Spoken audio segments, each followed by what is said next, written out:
बसपा प्रमुख मायावती ने ट्वीट करके समाजवादी पार्टी को गेस्ट हाउस कांड की याद दिलाई और साफ तौर पे कहा है कि दलितों का अपमान में कहीं भी समाजवादी पार्टी पीछे नहीं है। इस वक्त हमारे साथ बातचीत के लिए मौजूद है संभल से समाजवादी पार्टी के सांसद शफीकुर रहमान बर्क जी। बर्क साहब, अगर बात करें तो मायावती ने ट्वीट करके ये बयान दिया है कि गेस्ट हाउस कांड को याद करें और दलितों की चिंता नहीं समाजवादी पार्टी को। वो बहुत पुरानी बात हो गई, तो हालात दूसरे थे उस वक्त, इस वक्त हालात दूसरे हैं। भाई उसके बाद में क्या समाजवादी और अखिलेश यादव साथ न रहे? दोनों समाजवादी भी और बीएसपी भी दोनों साथ साथ लड़ी हैं पिछले इलेक्शन में।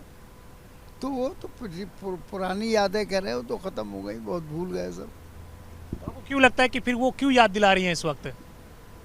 कहाँ याद दिला रही हैं, तुम लोग याद दिलवा रहे हो। उन्होंने ट्वीट करके बाकायदा बयान दिया है और कहा कि गेस्ट हाउस कांड को याद करना चाहिए समाजवादी पार्टी को कि जब दलित महिला को सीएम बनने से रोका जा रहा था। तो ये तो उनका ज़ाती मामला है। देखो, कोई सीएम बनना चाहता हो और कोई लीडर बनना चाहता हो, कोई मिनिस्टर बनना चाहता हो, हर आदमी अपने ज़ाती मामले के लिए लड़ता। उत्तर प्रदेश में जो राजनीति हो रही है रामचरितमानस को लेकर के बयान दिया जा रहा है स्वामी प्रसाद मौर्य की ओर से, चाहे अखिलेश की ओर से या फिर बीजेपी के नेताओं की ओर से, किस तरीके से आप देखते हैं? नहीं, देखो, ये सियासत अलहदा चीज़ है और मजहबी धार्मिक जो है वो सियासत अलहदा चीज़ है। इसलिए मेरा अपना मशवरा ये है कि इस मामले में सियासत में धर्म को नहीं लाना चाहिए।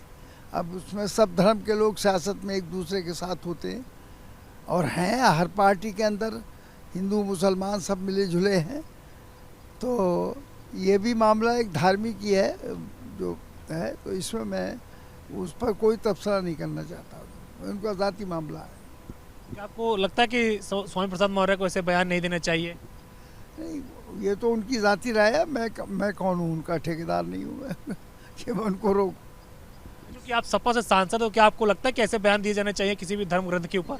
सपा के सांसद होना और बात है, मैं भी सपा का हूँ, लेकिन मैं तो ये समझता हूँ कि धार्मिक ये सब कुछ धंधा जो है बीजेपी का चलाया हुआ है और बीजेपी चाहती है कि इसको धर्म से जोड़कर इस सियासत को किया जाए जिससे कि सारा हिंदू वोट जो हिंदू कहलाता है वो उनको मिल जाए, बस।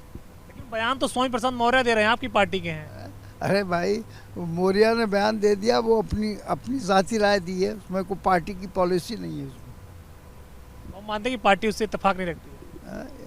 नहीं, इत्तेफाक या रखती है नहीं रखती है तो अब अखिलेश यादव चूँकि पार्टी लीडर है, इस पर तो वो बतलाएंगे।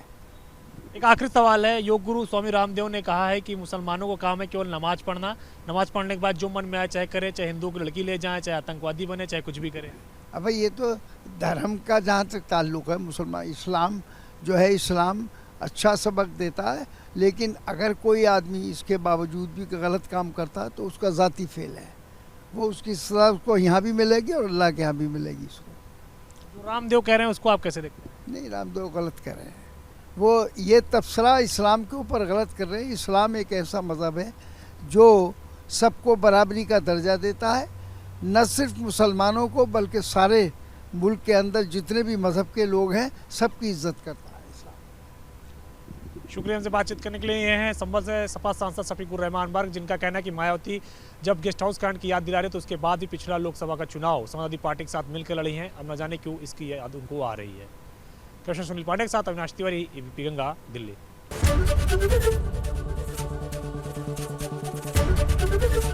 एबीपी गंगा, खबर आपकी, जुबान आपकी।